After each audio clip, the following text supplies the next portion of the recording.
Баршаңызға қайырлы күн достар. Бүгін сіздер назарларыңызға түрімен де, дәмімен де қарапайым бананнан еш қалыспайтын сүзбелі банан печеньесін ұсынатын боламын. Видеоны соңына дейін тамашалап, менімен бірге болыңыздар. Ең алдымен 350 грамм ұнымызға 1 шай қасық қопсытқышты қосып, жақсылап араластырып, кейін оған тоңазытқышта тұрған салқын майымызды қосып, қолымызбен уқалап, ұсақ түйіршіктер дайындайтын боламыз.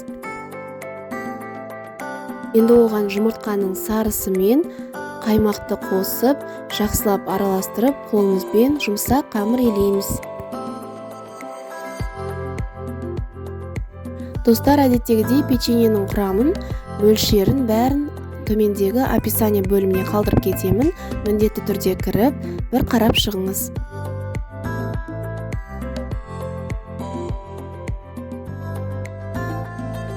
Міне бізде осындай қолға жабыспайтын жұмсақ қамыр дайын болады. Осы қамырымызды бірден 10 немесе 12 бөлікке бөліп аламыз. Менде 11 бөлік шықты. Әр бөлікті домалақтап шарик формасын береміз.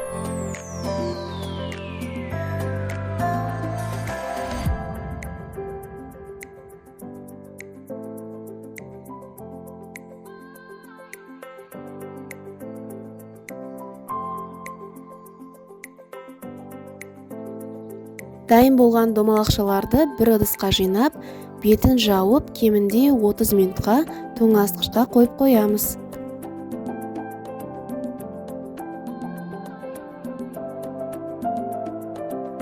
Енді осы печеньеміздің салмасын дайындайтын боламыз. Ол үшін сүзбемізге 100 грамм қантымызды және де ванильді қантты қосып, сонымен қатар ерітілген сары май және бір жұмыртқаның ағын қосып, жақсылап блендермен араластырып, бір келкі масса болғанша езіп аламыз.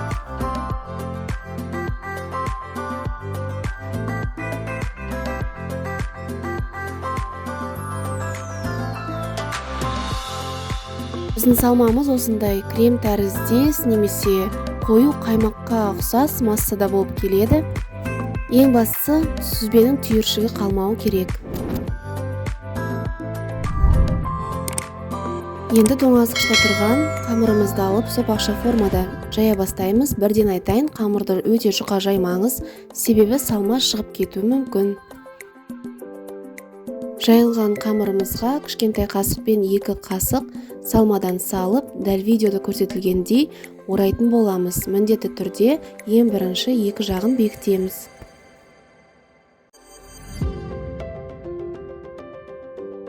Енді біздіге қамырдың біткен жерін бананның қыры тәріздес етіп біріктіру қажет.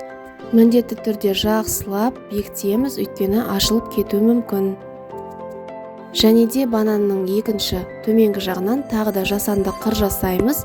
Бұл біздің бананымыздың өңін кіргізіп тұрады. Осы жасалған қырлардың барлығына какао ұнтағын жағып шығамыз.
Барлығын осы әдіспен дайындап алғаннан кейін пергамент қағазы төселген табамызға орналастырып, банандарымызды 180 градуста қызып тұрған пеште 25-30 минут аралығында пісіріп аламыз.